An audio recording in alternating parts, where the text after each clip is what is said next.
ओम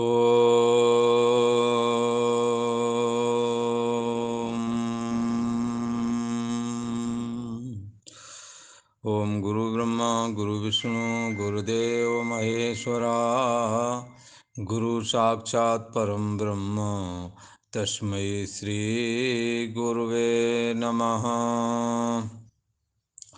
ओम योगेश्वर श्री कृष्ण भगवान की जय। ऐं सरस्वत्यै नमः। पूर्व का प्रसंग है, भगवान श्री कृष्ण अर्जुन के प्रति उपदेश करते हैं और 11वें श्लोक में, दूसरे अध्याय के 11वें श्लोक में जो उन्होंने ज्ञान के लिए भूमिका बांधी उसी का निरूपण चल रहा है। क्या भूमिका बांधी थी? अर्जुन के माध्यम से बांधी थी कि हे अर्जुन, तुम शोक न करने योग्य लोगों के लिए शोक करते हो और विद्वानों जैसी भाषा बोलते हो। आचरण विद्वानों जैसा है नहीं, सोच विद्वानों जैसी नहीं। विद्वान क्या सोचते हैं इसके विषय में उन्होंने कहा था, हे अर्जुन, ऐसा नहीं है कि किसी काल में हम नहीं थे, तुम नहीं थे, ये राजा लोग नहीं थे, ऐसी बात नहीं थी और आगे भी हम तुम और राजा लोग नहीं रहेंगे, ये बात भी नहीं। बोले ये किस सोच की दम पर आप ऐसा कहते हैं? बोले ये सोच, ये विचार एक ऐसा विचार है जिसके द्वारा जिसके द्वारा आत्मा की अविनाशीपना बोधित होता है। आत्मा अविनाशी है, शरीर नाशवान है। शरीर के नष्ट होने पर आत्मा नहीं मरता। किसी ने कहा आत्मा की चर्चा क्यों करते हो? बोली इसलिए करते हैं, देह और इंद्रिय को जो तुम मैं मान रहे हो वो तुम्हारी मैं है नहीं, वो ये मरने वाले हैं। इन मरने वालों में तुमने अपनी मैं बुद्धि कर ली है और तुम्हारे सच्चे अर्थों में तुम्हारा जो अस्तित्व है, तुम्हारी मैं है, वो कभी मरती नहीं है। और जो कभी मरती नहीं उसमें तुमने अपनी मैं बुद्धि रखी नहीं है। भगवान श्री कृष्ण अर्जुन को मानो ये कहना चाहते, हम तुम्हारी मैं बुद्धि जो मरने वाली देह, एड़ी से लेकर चोटी तक जो ये देह है, देह के संबंधी हैं, ये सब मरने वाले हैं। पर इसका आश्रय और प्रकाशक जो महान आत्मा है, जो तुम्हारी अपनी सच्चे अर्थों में मैं है, ये तो देह को तो मैं करके स्वीकार है, पर जो तुम्हारी मैं है उसको स्वीकारना नहीं है। वो स्वयं सिद्ध अपने आप आपकी मैं है ही। इसलिए जो तुम्हारी मैं है सच्चे अर्थों में, और उसमें कभी मरना या जन्मना है नहीं। और जिसमें मरना जन्मना है उसको मैं जो बनाए हो वो त्यागना बर है। और कदाचित ये उससे तुमने मैं देह मैं हूँ ऐसी बुद्धि का, अर्थात देहाभिमान का ये तुमने त्याग कर दिया। देह का अभिमान ही तुम्हें अपनी आत्मा से, अपने अस्तित्व से मिलने नहीं देता। यदि देह का अभिमान खत्म हो जाए तो देहा अभिमान गलते विज्ञापते परमात्मनि। देहाभिमान के खत्म होते ही परमात्मा का ज्ञान होता है। और यत्र यत्र मनो याति तत्र तत्र समाधया, फिर जहाँ जहाँ भी मन जाता है वहाँ वहाँ समाधि ही है, समाधि रूप परमात्मा ही है। ऐसा कहा तो भगवान श्री कृष्ण अर्जुन को जो देह मिथ्या देह है उसको जो मैं बुद्धि बना रखा है, इससे निवृत्त करके जो सच्चे अर्थों में मैं है, अस्तित्व आत्मा, उसमें मैं बुद्धि कराना चाहते हैं। बोले क्यों कराना चाहते हैं? बोले इसलिए कराना चाहते हैं कि देव में मैं बुद्धि करके इसने बहुत बार जन्म और मरण देखे, बहुत बार सुख और दुख देखे, पर इसके जो अस्तित्व जो आत्मा है उसमें ये है नहीं।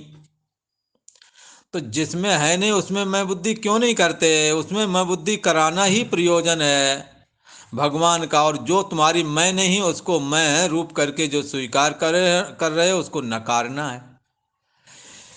इसलिए भगवान श्री कृष्ण नाना प्रकार की युक्तियों के द्वारा ये बात बताते हैं, जिसको तुम एड़ी से चोटी तक लेकर जो ये देह इसको मैं बनाए हो, ये तो जन्मने और मरने वाला है, सुखी दुखी होने वाला है।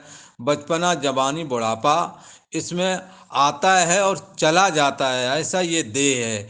इससे कोई सुखी आज तक हो नहीं सका। हाँ, इससे दुखों का अंत नहीं होता, बल्कि इससे दुखों की शुरुआत और होती है। इसलिए हम क्यों ना इस देह से अपना मोह तोड़ दें। देह के चले जाने पर अपना चला जाना क्यों मानते हैं। इससे इस अज्ञानता से हम किसी प्रकार अपने को छुटकारा दिला सकें। इसलिए भगवान श्री कृष्ण ने यहाँ पर देह इंद्रिय आदि की नश्वरता और आत्मा की नित्यता का प्रतिपादन करते हैं। और कहते हैं कि जैसे बचपना, जवानी, बुढ़ापा आदि आता है, ऐसे ही देहांतर होता है। और हे अर्जुन, ये जो विषय भोग हैं ये अनित्य है, इनको ज़्यादा तवज्जो मत दो। ये आए हैं और चले भी जाएंगे, और तुरंत निवृत्ति करनी है। गर्मी, सर्दी, बरसात के तो उपाय हैं, उनके द्वारा कर लो, कपड़े आदि पहन लो, और नहीं तो सर्दी, वैसे भी गर्मी आ जाएगी, ख़त्म हो जाएगी। ये तो अनित्य है, इसके लिए ज़्यादा सोच नहीं करना। और इन्हें जो सुख दुख आदि जो बताए हैं, और मान अपमान, सुख दुख आदि ये जो बताए हैं, यदि इनको समान समझ लिया जाए और इनसे ये सुख से भी व्यथित ना हो और दुख से भी ना व्यथित हो, तो ऐसा कोई यदि है तो समझ लो निश्चय ही वो बुद्धिमान है। और वो विषयों के संयोग और वियोग में दुखी नहीं होता है, व्यथित नहीं होता है। इसी कारण से वो मोक्ष के योग बन जाता है, परमात्मा में लीन होने के योग हो जाता है। कहते हैं उसने तो जीते जी संसार को जीत लिया है, जिसने अपने मन को सम कर लिया है। ना मन सुख से व्यतीत होता है और ना मन दुख से व्यतीत होता है। यही तैर्जिता सर्गो येषाम साम्ये स्थितम मना, निर्दोषम ही समम ब्रह्म, तस्मात् ब्रह्मणि ते स्थिता। उसने जीते जी सारी दुनिया को जीत लिया है, जिसने इंद्रियों का विषयों के साथ जब संयोग होता है, विषयों के साथ जब इंद्रियों का संयोग होता है, उसमें अनुकूलता और प्रतिकूलता परिस्थिति में ये सुखी और दुखी होते हैं, अर्थात व्यथित होते हैं। सुख से भी व्यथित होते हैं, दुख से भी व्यथित होते हैं। पर जो इससे रहित हो गए हैं, जिन्हों को अब ये व्यथा नहीं पहुंचाते हैं इंद्रिय और इंद्रियों के विषय, तो कहते हैं वो तो साक्षात परम ब्रह्म स्वरूप हो गए। यही तर्जिता सर्गो येषाम साम्ये स्थितम बना, निर्दोषम ही समम ब्रह्म। ये निर्दोष भी सम, और निर्दोष और समम ब्रह्म। निर्दोष, ये ब्रह्म कैसा निर्दोष है और सम है। यही कारण है कि सुख दुख से न व्यतीत होने वाला ये मन भी निर्दोष और सम हो जाता है। तस्मात् ब्रह्मणि ते स्थिता, इसलिए परम ब्रह्म परमात्मा में स्थित माना जाता है, ऐसा कहा। भगवान श्री कृष्ण कहते हैं, अर्जुन, सत और असत दोनों की सीमाएं देखी और बताई भी हैं। आप पीछे चर्चा कर चुके हैं कि अहंकार से लेकर के और मैं, मेरा, तू, तेरा तक जो भी जगत है ये असत है, यहाँ तक। और अहंकार से अहंकार के होने ना होने को भी जो जानने वाला है, वो सत की सीमा है। सत दिखता नहीं, रहता वही है। असत दिखता है पर रहता नहीं है। ये मर्यादा ऋषियों ने देखी है। इसलिए सत और असत की मर्यादा बता दी। अब अविनाशी तो भगवान ने कहा तुम उसको जानना जिसमें ये सारा संसार व्याप्त है। सारा संसार अहमता और इदमता से युक्त है। स्वप्न में जो साक्षी होता है, साक्षी में ही अहमता और इदमता से युक्त सारा संसार व्याप रहा होता है। ऐसे ही यह संसार भी उस परम ब्रह्म परमात्मा में व्याप रहा है। हे अर्जुन, अविनाशी तो तुम उसको जानना जिससे यह संपूर्ण जगत व्याप्त है। उस जिसमें ये संपूर्ण जगत व्याप्त है, उस अविनाशी का विनाश कैसे करोगे। जैसे जिस पानी में लहर तरंगे आदि बनी हुई हैं, तो ऐसा कहा जाएगा उनके लिए कि पानी इन लहर तरंगों में व्याप्त है। तो ये लहर तरंगें पानी का क्या नुकसान कर सकती हैं? कुछ भी नुकसान नहीं कर सकती। ऐसे ही समस्त संसार में ये परम ब्रह्म परमात्मा व्याप्त है। और व्याप्त रहने वाला ये परमात्मा, इसमें सारा जगत व्याप्त है, तो जगत इस परमात्मा का क्या बिगाड़ सकता है? कुछ भी नहीं बिगाड़ सकता। देह और इंद्रियां उस परमात्मा में व्याप्त हैं। देह जैसे सोने में आभूषण व्याप्त है, तो आभूषण सोने का क्या बिगाड़ सकता है? कल्पित वस्तु अधिष्ठान का कुछ भी नहीं बिगाड़ सकती। ये अंतर्यामी आत्मा, ये परमात्मा अधिष्ठान है, और देह और जगत सब कल्पना है। इसलिए कल्पित वस्तु अधिष्ठान का कुछ भी बिगाड़ नहीं सकती। ऐसा कहा, इसलिए अब इसको तुम अविनाशी जानना, और इसका कोई विनाश करने में समर्थ भी नहीं है। और ये कहते हैं कि ये अंतर्यामी आत्मा किसी को दिखता नहीं है, नाश रहित है, दिखता नहीं है, सदा रहता। ऐसी जीवात्मा, ऐसी आत्मा का ये शरीर अंत वाले हैं, ये अमर नहीं है। नाश रहित, दिखने में ना आने वाला, सदा रहने वाला जो ये जीवात्मा है, ये जीवात्मा के ये जो शरीर हैं, या जीवात्मा कहो या आत्मा कहो, जीवात्मा भी आत्मा से अलग होकर के कोई अलग वजूद तो रखता नहीं। इसलिए यहाँ कहीं पर जीवात्मा शब्द आ जाता है और कहीं पर आत्मा आ जाता है। यद्यप आत्मा जीवात्मा का भी प्रकाशक है। जैसे दर्पण में हमारा मुख दिखता है, तो गर्दन के ऊपर जो तुम्हारा मुख है, तो वो मुख गर्दन वाला मुख दर्पण वाले मुख का भी प्रकाशक है। ऐसे ही यहाँ पर भी समझना चाहिए। और दर्पण वाला मुख जैसे ग्रीवा ऊपर मुख से अलग होकर कोई दूसरा नहीं होता। ग्रीवा ऊपर मुख ही गर्दन जब दर्पण के सम्मुख जाता है, तो दर्पण से वृत्ति टकरा करके पुनः उसी मुख को देखती है। ये है सिद्धांत दर्पण में प्रतिबिंब दिखने का। जिस दर्पण में पीछे के साइड में कलई नहीं होती है, उस दर्पण कहें या कांच कहें, जिस कांच में नीचे पीछे के साइड में कलई नहीं होती है, उसमें प्रतिबिंब भी नहीं दिखता। पर जिस कांच में पीछे की साइड में कलई होती है, कुछ पेंट लगा होता है, उसमें प्रतिबिंब दिखता है। तो उससे क्या होता है, नेत्र की वृत्ति निकल करके पुनः ग्रीवा ऊपर जो मुख है उसी को देखती है।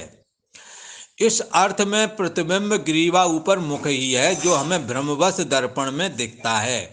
उसी रीति से यहाँ पर भगवान श्री कृष्ण कहते हैं कि दिखने में ना आने वाला, नाश रहित, सदा रहने वाला, नाश से रहित और दिखने में ना आने वाला, और नित्य स्वरूप जो ये जीवात्मा है, उसके ये सारे शरीर, जैसे हमारा शरीर, आपका शरीर, घोड़े गधे का शरीर, पेड़ पहाड़ के शरीर, ये सब शरीर ही हैं।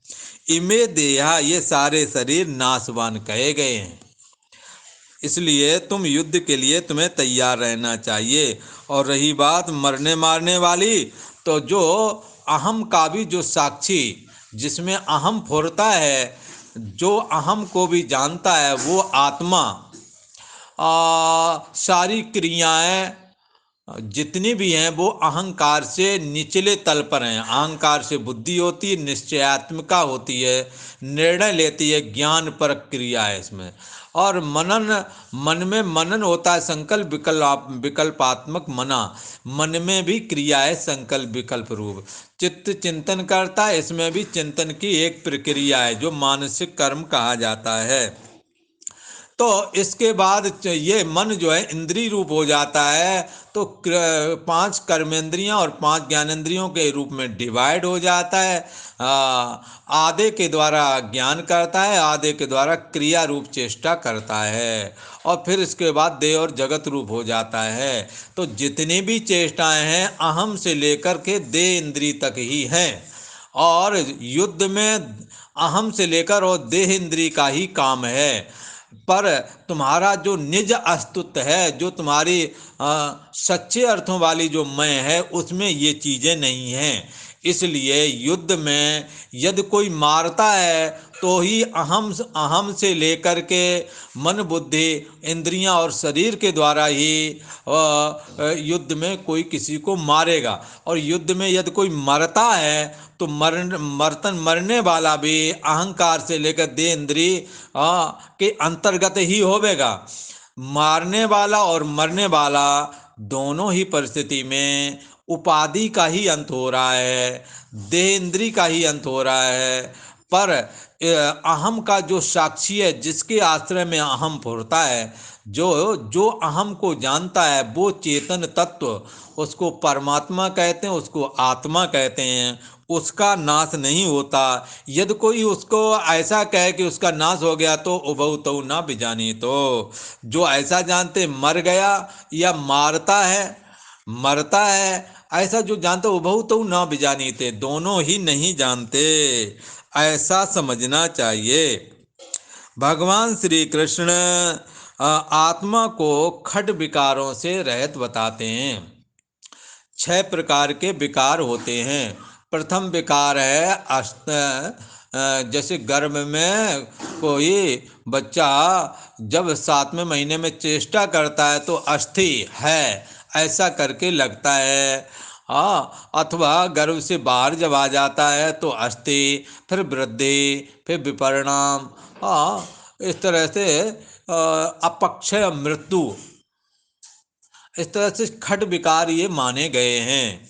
इन खट विकारों वाला ये शरीर ही होता है, इसलिए ये अंतर्यामी आत्मा इन 6 विकारों से भी रहता है, क्योंकि अहम का भी आश्रय प्रकाशक है, अहम को भी जानता है। अहम भी जिससे फुरता है उस चैतन्य सत्ता को कोई भी बाधित नहीं कर सकता, उसका कोई भी बाल बांका नहीं कर सकता।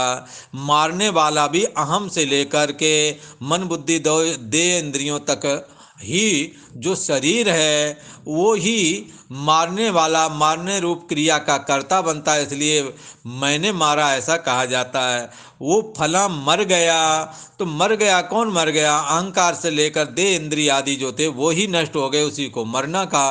पर आत्मा का यहाँ कहाँ मरना हुआ है और कहाँ मारने वाला हुआ? तो फिर ये खड विकारों से आत्मा रहित हो गया। कौन खड विकार? जन्मना, अस्थि, वृद्धि, विपरिणाम, अपक्षय और मृत्यु।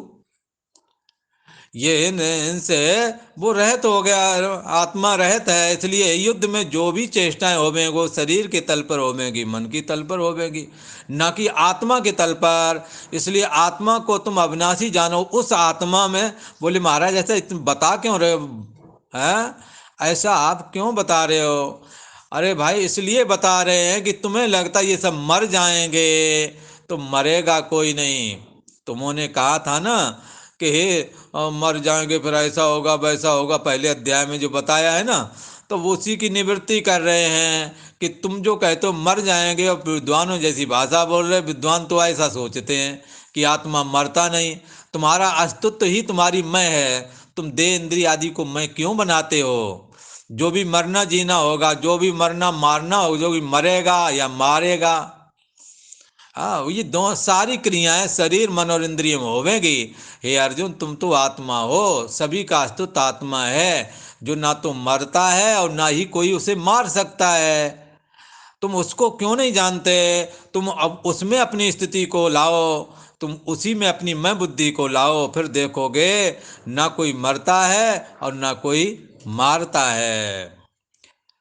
अब कहते हैं ना जायते म्रियते वा कदाचिन नायं भूत्वा भविता वा न भूयाम् अजो नित्या शाश्वतोऽयं पुराणो नाहन्यते हन्यमाने शरीरे। ये दूसरे अध्याय का 20वां श्लोक है। कहते हैं ना जायते म्रियते वा कदाचिन। ये अयम कदाचित न जायते, जायते माने जन्मना।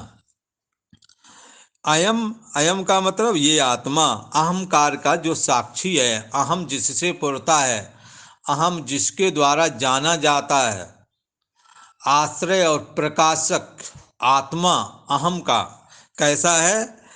कदाचित न जायते, किसी काल में भी नहीं जन्मता। बोले पहले जब राजा लोग नहीं थे तब, बोले तब भी नहीं, अब हाँ अभी भी नहीं, और जब भी मर जाएंगे, बोले तब भी नहीं। क्योंकि जन्म और मरण शरीर का होता है, शरीर तुम्हारी मैं है नहीं, तुम आत्मा हो। आत्मा से जैसे आभूषण से कहें, आभूषण तुम टूटने फूटने से क्यों डरता है? तुम सोना हो, टूटने के बाद में भी तुम्हारा कुछ नहीं बिगड़ना। ऐसे ही यहाँ कहते हैं, यह आत्मा किसी काल में न तो जन्मता है और न मरता ही है, मरता भी नहीं है। मरता भी, जन्म भी शरीर का होता है और मरण भी शरीर का ही होता है। महान आत्मा जन्म और मरण दोनों से रहता है, गमन आगमन से रहता है। हाँ, और बालक जवानी बुढ़ापा से रहता है। बालक जवानी बुढ़ापा शरीर का होता है, न कि आत्मा का होता है। सुखी और दुखी मन होता है, न कि आत्मा होता है। मैंने किया मैं भोगूंगा, ये चीज बुद्धि में होती है, आत्मा में नहीं है। और मैं हूँ, ये जो अहम है जिसके आश्रय से बुद्धि भी फुरती है, ये तुम्हारा होना ना होना भी हाँ उस महान आत्मा के द्वारा जाना जाता है। इसलिए ये बात तय है कि तुम अहम अस्मि से लेकर के जो कुछ तुम करते हो वो सब असत है, माया है। और इसका आश्रय और प्रकाशक, इसको जानने वाला वो आत्मा है, वो सत है। उस आत्मा में किसी काल में भी, वो जो आत्मा है वो किसी काल में भी नहीं जन्मता। भले अब बोले अभी तो हम जवान हैं, बाद में बुढ़ापा होकर मर जाएंगे, फिर हम जन्मेंगे। हाँ, ऐसा कोई आत्मा का नहीं होता, बोला ये शरीर का ही होता है। मन में जो जीने की वासना है, ये मन ही हाँ जन्म धारण करने के लिए गर्भ में प्रवेश करता है। मन को ही दूसरी भाषा में जीव भी बोलते हैं, यही प्रवेश करता है। इस जीव का अंत यदि अपना आश्रय और प्रकाशक जो महान आत्मा है उसको मैं बुद्धि करके अगर ये मन स्वीकार कर ले, और देह को मैं बुद्धि करके जो स्वीकार किए उसको तो त्याग दे। देह से मैं बुद्धि हटा करके और आत्मा में मैं बुद्धि यदि कर ले, तो उसी वक्त इसका कैवल्य निर्माण सिद्ध होता है, ये मोक्ष को प्राप्त हो जाता है। अयम कदाचित न जायते, ये जो महान आत्मा है जिसके आश्रय से अहम भी फुरता है, जिसके आश्रय से बुद्धि फुरती है, जिसके आश्रय से मन फुरता है, जिसके आश्रय से इंद्रियां फुरती हैं, जिसके आश्रय से तुम्हारा देह है और जिसमें अवस्थाएं फुरती हैं, ऐसा महान आत्मा हाँ इनसे अलग है और इनको जानता भी है। ये किसी काल में भी नहीं जन्मता। ना मिरियते, ना कभी मरता भी है। ये मर भी जाए, टुकड़े टुकड़े हो जाए, जल जाए, तो भी आत्मा जलता नहीं है। अच्छा, और ऐसा भी नहीं है, यह है भूत्वा भूयः भविता, यह उत्पन्न होकर के फिर होने वाला है, ऐसा कहना भी गलत है। ना यह उत्पन्न होकर के, चलो वो फला जगह उत्पन्न हुआ, उत्पन्न होकर के फिर मर गया, फिर अब ये हुआ करके, ये प्रक्रिया हर जगह जीव के लिए ही बताई जाती है, आत्मा के लिए संभव नहीं है। आत्मा ऐसा नहीं है कि यह उत्पन्न होकर के फिर होने वाला भी नहीं है, ये उत्पन्न हुआ ही नहीं कभी। फिर बोली उत्पन्न नहीं हुआ है तो ये जगत उत्पन्न हुआ, लोग उत्पन्न, इतना ऐसे उत्पन्न हो, वो उत्पन्न हो, ये सब क्या चर्चा है? अरे भाई, आत्मा कभी उत्पन्न हुआ ही नहीं, पर ये जीव जो आत्मा से फोड़ता है ना मन, यही उत्पन्न होता है। ये तो अभी सुबह जो उत्पन्न हो गया, जब जागे तो मन उत्पन्न हो गया, मन उत्पन्न होगा, देह और जगत दिखने लगा, और फिर लीन हो जाएगा सोने के समय। ऐसे ही मरण के समय मन निकल जाता है, उसको मृत्यु कहते हैं। मन पुनः शरीर ग्रहण करता है, उसको जन्म कह देते हैं। इसलिए यह उत्पन्न होकर के फिर होने वाला नहीं है, ये उत्पन्न होकर के फिर होने वाला जीव ही है, न कि आत्मा। अच्छा, अब ये जीव महाराज कहते हो, जीव जीव क्या है? बोले जीव ऐसे ही है जैसे दर्पण में प्रतिबिंब दिखता है। बोले ठीक, समझ में आ गई। तो दर्पण का प्रतिबिंब गर्दन वाला जो तुम्हारा मुख है उससे अलग है क्या? बोले गर्दन वाला मुख तो तुम्हारा दूर खड़ा है, दर्पण में अलग है, तो अलग अलग नहीं हुए। तो कहेंगे ये बात तो बिल्कुल ठीक कह रहे हो, अलग अलग हुए हैं। पर दर्पण में नेत्र से गर्दन वाली जो मुख है, उससे नेत्र की वृत्ति निकल करके दर्पण से टकराती है और टकरा करके पुनः उसी मुख को देखती है और लगता ये है कि दर्पण में दिख रहा है। ऐसे ही ये जीवात्मा है। ये जीवात्मा अब दर्पण वाला मुख दर्पण में मैं हूँ ऐसा मानता है, दर्पण ही मैं हूँ ऐसा मानने लगा है। दर्पण के हिलने डुलने को वो सुखी दुखी मानता है। तो हमने क्या करना है, ऐसे ही जीवात्मा देह रूपी दर्पण में आ गया है, इसलिए इसमें होने वाले नफा नुकसान से ये सुखी दुखी हो रहा है और इसे देह रूपी दर्पण में ये ही मैं हूँ ऐसा मान रहा है। जैसे दर्पण वाला प्रतिबिंब ग्रीवा ऊपर जो मुख है उसको अपना मैं माने तो सच्चे अर्थों में उसकी सोच ठीक है। दर्पण में वो है भी नहीं, यदि थोड़ी देर के लिए वहां से चले जाएं तो दर्पण में मुख दिखता नहीं है। ऐसे ही ये अहंकार का और मन बुद्धि का जो साक्षी है, जो आश्रय और प्रकाशक है, जो इसका जानने वाला है, उससे अलग होकर के इस मन रूप अहम अस्मि का कोई वजूद नहीं है। इसलिए ये जीवात्मा उससे अलग होकर के वजूद न रखने की वजह से जीवात्मा को आत्मा स्वरूप ही कहीं कहीं पर कह देते हैं। पर जब तक ये देह से, इसीलिए जब देहाभिमान को छोड़ देता उसी समय आत्मा में मिल जाता है। जैसे दर्पण वाला प्रतिबिंब जिस दिन दर्पण में जो मैं हूँ वही मैं हूँ ये बात छोड़ करके गर्दन वाला मुख ही मैं हूँ ये तो हमारे को भ्रमवश दिख रहा है, ऐसा स्वीकार करता है कि ग्रीवा ऊपर मुख में अपना अहम चला जाता है और वो मुक्त हो जाता है। उसी दिन वो ग्रीवा ऊपर वाला मुख हो जाता है, दर्पण वाला मुख नहीं रहता है। इसी प्रकार से ये जीवात्मा भी यद्यप है तो आत्म स्वरूप, तो भी देह से जुड़ करके देह में अहम बुद्धि को स्थित करके फिर ये उत्पन्न होता है किसी के यहाँ, फिर उत्पन्न होकर के दोबारा उत्पन्न होता है। उसी को यहाँ कहते हैं कि यह जीवात्मा ही वो जन्म और मरण ग्रहण करता है, पर आत्मा ऐसा नहीं, उत्पन्न होकर के फिर होने वाला नहीं है। उत्पन्न होकर के फिर होने वाला यदि कोई है तो ये मन रूप जीवात्मा ही है। यही देह को अपनी मैं स्वीकार करता है तो उत्पन्न हो गया, फिर यही उत्पन्न फिर मर जाएगा तो उत्पन्न होकर के फिर होवेगा जा करके कहीं। पर महान आत्मा जब ये उत्पन्न हुआ था तो भी उत्पन्न नहीं हुआ, उत्पन्न होकर फिर होने गया तब भी नहीं उत्पन्न हुआ था। इस करके ये आत्मा किसी काल में ना तो जन्मता है न मरता ही है और ना उत्पन्न होकर के ना भूत्वा भूया भविता, और ना ही यह उत्पन्न होकर के फिर होने वाला है। ऐसा क्यों है?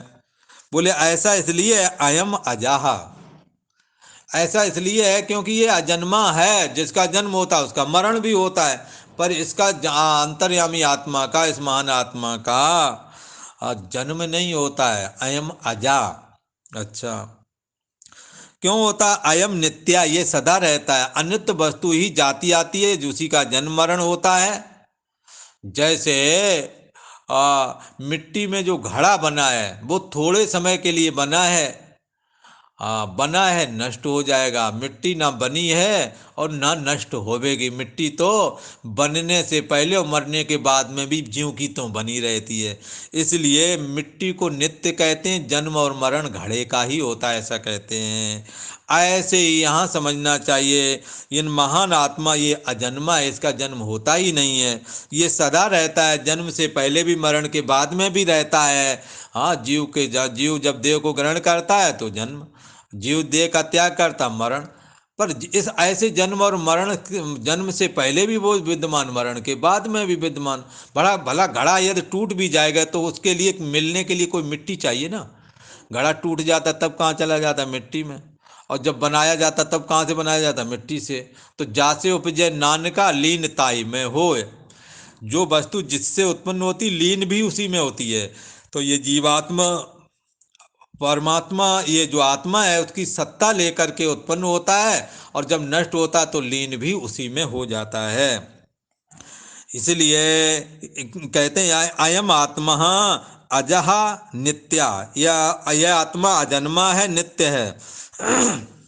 और कहता है सनातन। कब से है कोई पता नहीं, सनातन से ऐसा ही है। सनातन उसको कहते हैं जैसे पानी में द्रवता कब से है, सनातन से चली आई।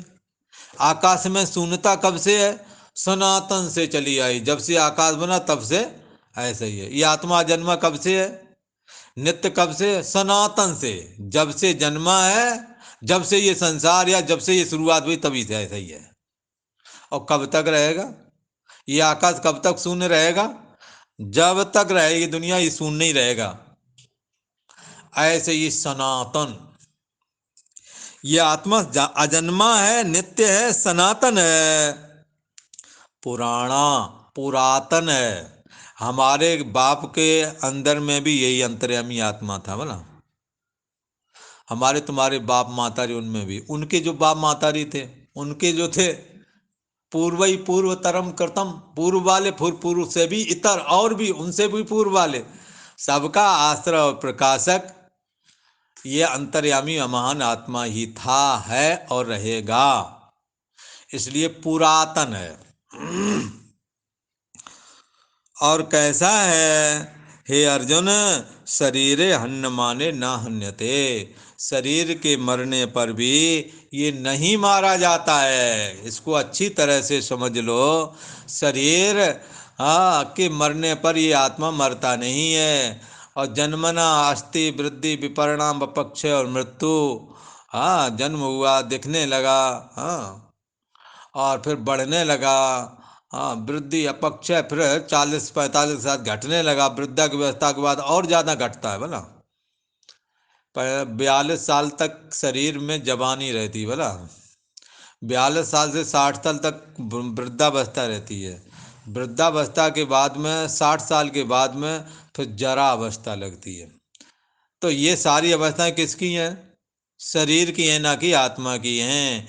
इन सारी अवस्थाओं को, ये सारी अवस्थाएं इसमें आती हैं, हम जानते रहते हैं। जो हम बचपने में थे वही अभी हम जवानी में हैं, जो जवानी में थे वही अब बुढ़ापे में हैं, जो बुढ़ापे में वही जरा अवस्था में। और बड़ा बचपना, जवानी, बुढ़ापा, जरा अवस्था, इन सबको जो जानने वाला है उसी के देखते ही देखते शरीर भी शांत हो जाएगा। कौन मरा, हाँ, कौन मुआ साधो करो विचारा, विचार करो कौन मरा है। हाँ, तो मरने वाला ये शरीर ही है, और शरीर से निकल करके जाने वाला जीवात्मा है, महान आत्मा। न कहीं जाता है न कहीं आता है। जैसे घड़े को उठा करके एक स्थान से दूसरे स्थान में ले जाए, तो फिर जब दूसरे स्थान में जहाँ रखने जाओगे वहाँ कहाँ रखोगे, अरे जमीन पर ही तो रखोगे। कोई कहेगा हम तो छत पे रख लेंगे 10 मंजिला के ऊपर, तो वहाँ जमीन नहीं है क्या। हाँ, ये तो ऐसे ही बात हुई। जैसे एक ट्रेन में कोई जा रहा था, 25 किलो की एक बोरी रखे था, और टिकट अपना लिया था, अपने बच्चे का लिया था, पर उसका टिकट नहीं लिया था। 10 साल के बच्चे का लिया था, 25 साल की वो 25 किलो की जो बोरी में गेहूं भरे पड़े थे उसका टिकट नहीं लिया था बोला। टीटी ने आया, उसने कहा इसमें ये इसके इसकी टिकट बच्चे की, बोले हाँ तुम्हारी, बोले हाँ ये है। बोले ये जो बोरी रखी है इसकी टिकट, बोली बोरी की टिकट क्यों लूँ, बोरी का कोई आदमी है क्या है। बोले ये भी तो वजन है, इसको तुम्हें टिकट लेनी पड़ेगी। बोले अच्छा, उठाकर बोरी अपने सर पे रख ली। बोले अब तो नहीं ट्रेन पे वजन, बता। बोरी बोरी चिल्ला रहा था। हाँ, तो अब बताओ, ये जब इसने अपने सर पे बोरी रख ली तो ये वजन कहाँ पे चला गया, बोले हमारे सर पे। ट्रेन पर कहाँ रहा, वो कह रहा था कहाँ ट्रेन पे, हमारे सर पे है ये वजन। अब इनको कौन समझाए कि तुम्हारा बोरी दोनों का वजन अब ट्रेन पे है। हाँ, ऐसे ही घड़े को उठा करके यहाँ से वहाँ ले गए, और वहाँ जाकर 10 मंजिला के ऊपर रख दिया। बोले अब जमीन पे नहीं रखे, तो जमीन ही पे है, वहाँ भी है। ऐसे ही जन्मन और मरण शरीर का होता है। शरीर से निकलने वाला जो जीवात्मा होता है उसके निकल जाने पर मृत्यु कहते हैं, शरीर छूट जाता है। किससे छूट जाता है शरीर, जीवात्मा शरीर छोड़ता और पकड़ता, छोड़ने का नाम मृत्यु है। छोड़ करके जीवात्मा कहाँ जाएगा, महान आत्मा को छोड़ करके ये जाएगा कहाँ बताओ। जैसे दर्पण का प्रतिबिंब, दर्पण हमने गिरा दिया, प्रतिबिंब कहाँ गया बताओ? दर्पण का प्रतिबिंब जो तुम देख रहे थे वो चेहरा तुम्हारा कहाँ गया? तो कहेंगे दर्पण के हटाते वो चेहरा तुम्हारे चेहरे में लीन हो गया, बोला, और कहीं दूसरी जगह नहीं जाता। ऐसे ही ये जीवात्मा महान आत्मा में स्थित रह करके गमन आगमन करता है और वासना के अनुसार, कर्मों के अनुसार पुनः शरीर धारण करता है। तो शरीर और जीवात्मा दोनों का आश्रय फिर बनता है। जब जब देह को त्याग करके अकेला होता तो उसका भी आश्रय बनता है, उसको जाने के लिए आधार देता है। जैसे घड़ा को लुढ़का के यहाँ से वहाँ ले जाओगे तो मिट्टी का घड़ा, मिट्टी कि जो ये जमीन है इसी के आश्रय में जाएगा। ऐसे ये जीवात्मा भी, ये ये जो अहंकार का जो साक्षी है, जो बुद्धि का साक्षी है, जो मन का साक्षी है, जो इसका आश्रय प्रकाशक है, उसी के आश्रय में यहाँ से जब निकलता है तो स्वर्ग नरक आदि का गमन भी उसी के आश्रय पर करता है। जैसे पानी की कोई लहर एक किनारे से दूसरे किनारे पर जाए तो चली तो जाती है और कहती मैं वहाँ से यहाँ तक चली आई हूँ, पर उसे ये पता नहीं कि ये पानी के आश्रय में ही आई है। ऐसे ही ये महान आत्मा के आश्रय में, यहाँ से स्वर्ग नरक आदि का पलायन जब जीव करता है तो भी उसी के आश्रय में करता है, उसी की सत्ता में करता है। इसलिए एक बात उन्होंने भगवान श्री कृष्ण ने क्लियर की कि ये आत्मा किसी काल में न तो जन्मता है, न मरता है, न उत्पन्न होकर के होने वाला है। उत्पन्न होकर के होने वाला जीव ही होता है। और ये ऐसा ये क्यों नहीं होता है, इसके साथ ये जन्मता मरता क्यों नहीं है? क्योंकि ये अजन्मा है, इसका जन्म होता ही नहीं है। जैसे मिट्टी का जन्म होता ही नहीं, जब भी जन्म होता है घड़े का होता है, ऐसे ही जब भी जन्म होता है मन ही देह धारण करता है, उसी का नाम जन्म है। आत्मा अजन्मा है, आत्मा नित्य है, इसलिए कभी मरता नहीं है। आत्मा सनातन से ऐसा है ही और पुरातन भी है, शरीर के मरने पर भी नहीं मरता, ऐसा भगवान श्री कृष्ण ने कहा। और आगे भगवान श्री कृष्ण ऐसा कहने वाले हैं कि जो जो ऐसा आत्मा को जानता है, बोला, जो आत्मा को ऐसा जान गया, कैसा? अजन्मा है, नित्य है, शाश्वत है, हाँ, और व्यापक है ये आत्मा। ऐसा जिसने अब ऐसी आत्मा को जिसने मैं बुद्धि करके स्वीकार कर लिया है, कथम स पुरुषा, ऐसा पुरुष कैसे किसको मारे और कैसे किसको मरवाए, हैं? कैसे किसको मरवाता है और कैसे किसको मारता है, बताओ। वो आत्मा निर्वयव है, उसके हाथ पैर कुछ नहीं है, वो सत्तात्मक है, ज्ञान मात्र है। और मरना मारना आकार में होते हैं, हाथ पैर कुछ तो होना चाहिए, तो तमंचा तलवार वगैरह कुछ तो हो। पर महान आत्मा तो सत्तात्मक है, जैसे आकाश में शून्यता रहती है ऐसे इस महान आत्मा में घन चैतन्यता का निवास है। जैसे पानी में अनेकों लहर बुलबुले उठते रहते हैं पानी की द्रवता की वजह से, ऐसे ही इस महान आत्मा में अहम त्वम इदम करके सैकड़ों हजारों लाखों करोड़ों अरबों जीवात्मा फुरते रहते हैं हमारी तुम्हारी तरह और लीन होते रहते हैं। हाँ, ऐसा ये महान आत्मा कैसे कैसे इसका जन्म हो सकता है, ये कैसे किसको मारता है, मरवाता है, और कैसे किसको मारता है। अर्थात ये ना किसी को मरवाता है और ना ही किसी को मारता है, मरवाता भी नहीं है। हाँ, तो ये सारी चीज़ें अब ये कल को क्लियर करेंगे। आगे का श्लोक बहुत अच्छा श्लोक है, 21वां श्लोक, बड़े ध्यान से समझना चाहिए। ओम शांति ही शांति ही शांति, सुशांतिर्भवतु।